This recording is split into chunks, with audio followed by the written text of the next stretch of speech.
person, and a lot to talk about. A lot of good things happening with this Flyers team right now. We talked to you guys last week before the Penguins game started, and we hyped them up, basically saying this was a huge matchup for the Flyers. Got to turn my phone off when you record podcasts. And they swept them, home and home. Swept the Penguins.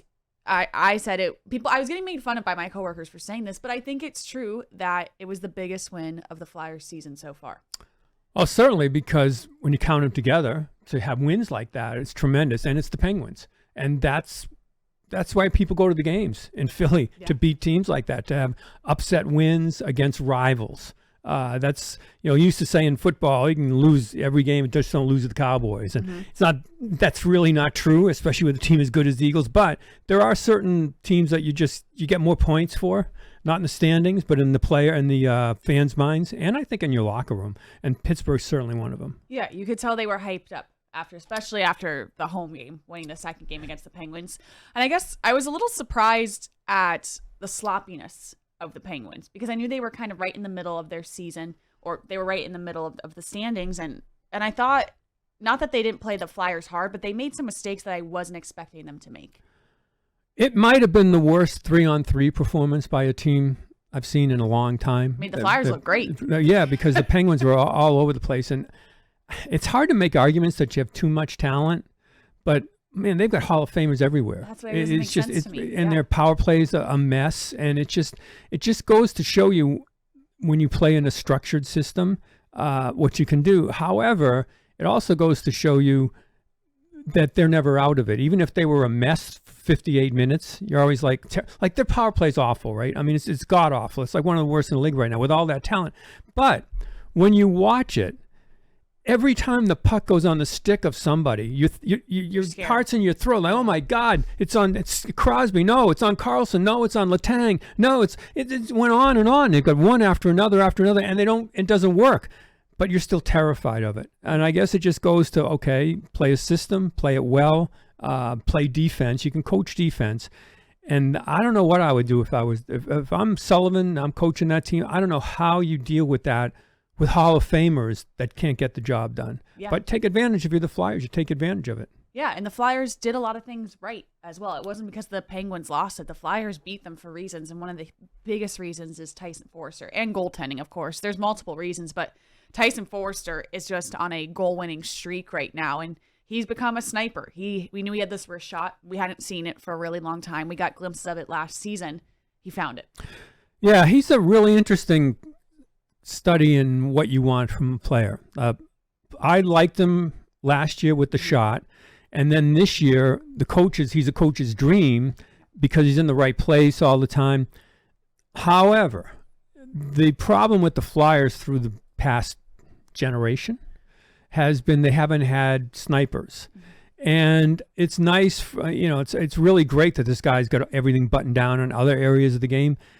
But they've got guys that you can coach like that. What made him different, I thought, was like, man, what a shot. I just want to see him get that shot. So it's unbelievable that he has all the other skills that go on, the things that are really hard to coach with young kids, especially kids usually that are good shooters. They leave other parts of their game kind of vacant. Because they only want to score goals, right? But it was so nice to see. You couldn't take him out of the lineup because he was so good. But I didn't think they really needed another player that was doing all the things right but not finishing. Right.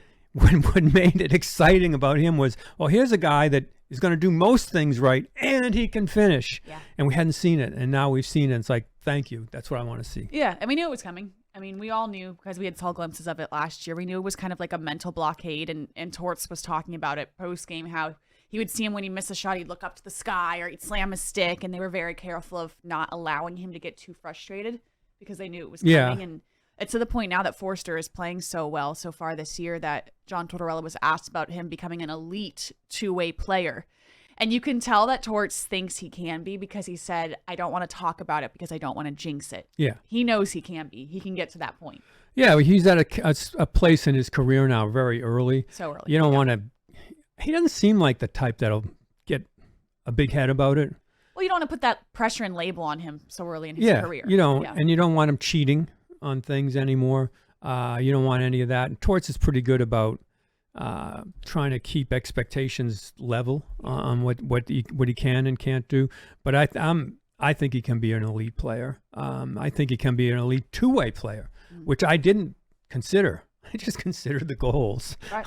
Which is good enough because that's what the Flyers need. Just one of the goals. Yeah. So I mean, if you really, but if he's an elite two-way player or a more than dependable two-way player, well, now you have a goal scorer that can be on the ice at any time, and that's a big difference. Yeah, it's the difference in forcing them into overtime. Or now you see the Flyers now with 2 comeback wins this season. You can get them back into a game because of this. I thought it was cool. I thought the second win against the Penguins was the perfect example of where the Flyers are right now, because you have the excitement of the young Tyson Forrester. You have no more questions about your goaltending. Carter Hart played excellent. You feel so good about him. And now Ersson. And then you have Coots scoring the overtime winner. Yeah, Coots. The young and the old. Perfect. That was a big game for Couturier. Frankly, his game has been so up and down, coming back, missing a year or whatever. It's so long since he plays, and playing against the Penguins. Now, it seems like an obscure type of statistics that he hadn't played with the Penguins without Giroux as a teammate until the last 2 games. Yeah. But when you have Giroux, somebody's taking Crosby and somebody's taking Malkin. Well, now Couturier is going to take a lot of those draws. And sure enough, I was asking about it before the first game. It's like, Crosby's so good in that face-off circle. And sure enough, it's the second game where Couturier, on the first goal, he drives the net, so he doesn't get any really setup on it, but he was very instrumental in the goal.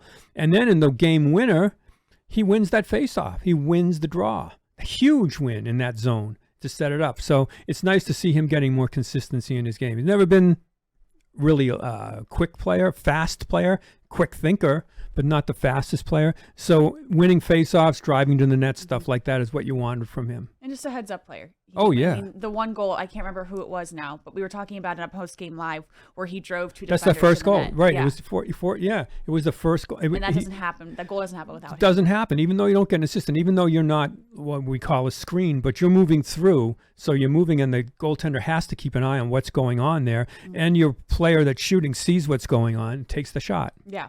And I think the one thing you can knock on the Penguins' performance is some sloppy passes, some defensive. They're having trouble getting back in the zone. That's been kind of the case the past couple of weeks, that it seems to be a problem. But Travis Sanheim, the amount of ice time he is getting is wow, so much. And so cool. They were saying that in post-game locker room, they were saying that Sanheim was the one who drew up that overtime game winner because he knew Konechny was going to beat his guy in order to make it happen. Well, the two Travises, the Travi, whatever they are, they think alike. It's like a Vulcan. They know each other so well, and he knew Konechny was going to beat his guy. Key is but point one is win the draw. We got to win the draw, and then if we can do it and we can beat them on a wraparound pass like that. So you get it, and Konechny gets on his horse and just takes off. But the Penguins were structurally awful, and especially the 3-on-3 on what's going on. But you have to notice it and be able to take advantage of it. Right. So you have a team that's not intimidated by the names on the back of the jersey. Yeah, and that's a lot to be said. And Sanheim's playing really well, getting a ton of ice time. We have to cut down on that ice time. Yeah. It's going to get too much. His plus minus was dipping. I don't think necessarily because I thought he played strong anyway, but so much ice time, it's still early in the season. I think they want to temper it just a little bit. Yeah. Well, and that they needed him at some point, but now you have Mark Stahl back. Now you have Rasmus Ristolainen back. You have Cam York playing better, where I don't think there's as much pressure on him as maybe 3 weeks ago. Yeah. Kind of was the only option at some point. Well, depending on, York's there, but Risto coming back is, that's a plus, a veteran player like that. And it seems like he's taken the adventurous things out of his game, where he'd just leave and go try to make a hit and leave space. So it looks like that's been almost entirely removed from his game, at least what we saw late last year and a few games this year. Mm-hmm.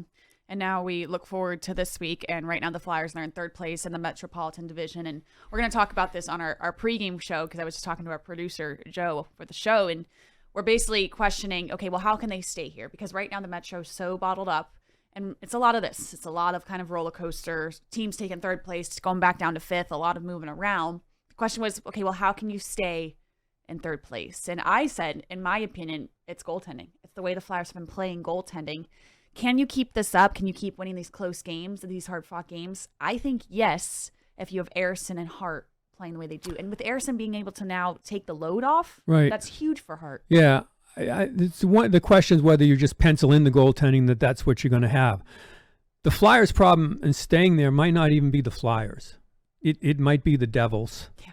It might be teams that have underperformed, That are going to come back. that are going to come back if you're looking at the conference, and that are going to come back and get spots. That's what worries me, that there are teams that have underperformed, especially in New Jersey, that have underperformed. And are they going to like raise their game, and then it's going to make it all that you want is you want to be in that fight at the end in March. Mm-hmm.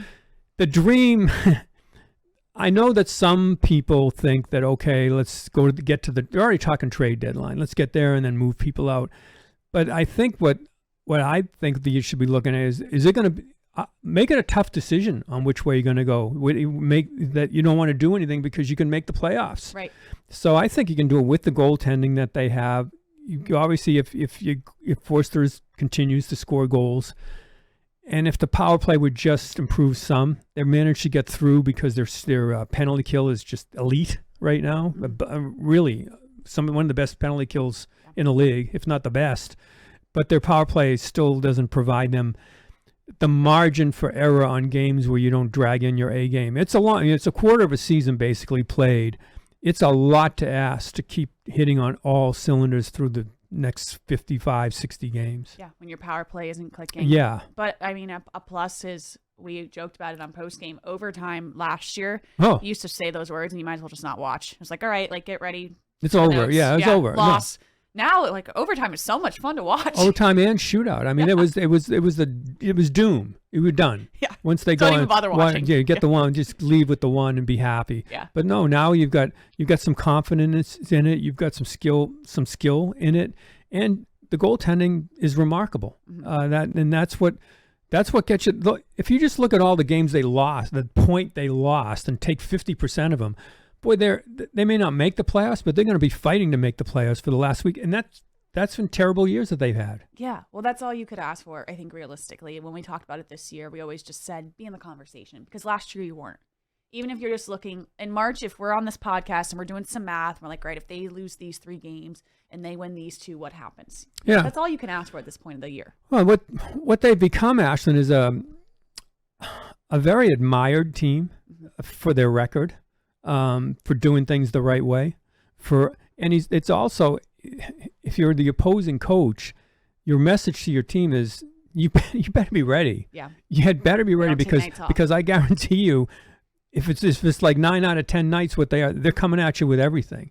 And that is really respected through the league. Yeah, they've always been aggressive, but I think the addition of someone like a Garnet Hathaway is making them even more so. And we all know about